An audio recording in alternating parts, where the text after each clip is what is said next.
حدیث نمبر 709 709 عن عبد الله رضي الله عنه قال قال رسول الله صلى الله عليه وآله وسلم لا تذهب الدنيا حتى يملك العرب رجل من أهل بيتي يواطئ اسمه اسمي. رسول اللہ صلی اللہ علیہ وآلہ وسلم نے فرمایا یہ دنیا اس وقت تک ختم نہیں ہوگی جب تک ایک آدمی، میرے اہل بیت میں سے ایک آدمی سارے عرب کا مالک نہ بن جائے گا، سارے عرب کا خلیفہ اور امام نہ بن جائے گا، اور اس کا نام میرے نام کے مطابق ہوگا، یعنی اس کا نام محمد ہوگا. میرے گھر کا ایک نوجوان جس کا نام محمد ہے، میرے گھر کا ایک آدمی جس کا نام محمد ہے، وہ سارے عرب کا خلیفہ ہو جائے گا. اب یہاں پر محدثین تھوڑا سا بحث کرے، جی وہ خلیفہ ہوگا لیکن عرب کا کیوں لفظ استعمال کیے؟ حتی یملک العرب کا لفظ آیا، دیکھیے آپ یہاں پر،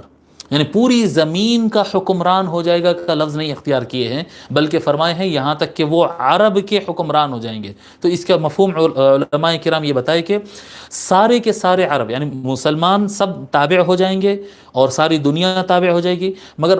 عرب مکمل تابع ہوں گے، اور جو دوسرے زبان والے رہیں گے اس میں ایک بڑی تعداد تابع رہیں گی، یعنی ان کو فالو کریں گے، ان کی اطاعت کریں گے، اور ایک طبقہ رہے گا جو ان کی حکومت کو تسلیم کرنا نہیں چاہے گا، اگرچہ کہ ماتحت آ جائے گا، اگرچہ کہ وہ کیا کہتے ہیں ان کی حکومت میں آ جائے گا، لیکن اپوزیشن جیسا رہے گا، یعنی وہ تسلیم کرنا نہیں چاہے گا. عرب 100% جو ہے اس شخص کے، امام مہدی علیہ السلام کے کنٹرول میں آ جائے گی، اور دوسرے بھی ان کو ایکسیپٹ کر لیں گے، لیکن عجم میں سے، غیر عرب افراد میں سے کچھ لوگ اختلاف کریں گے. اس لیے یہاں پر حتی یملک العرب کا لفظ آیا ہے.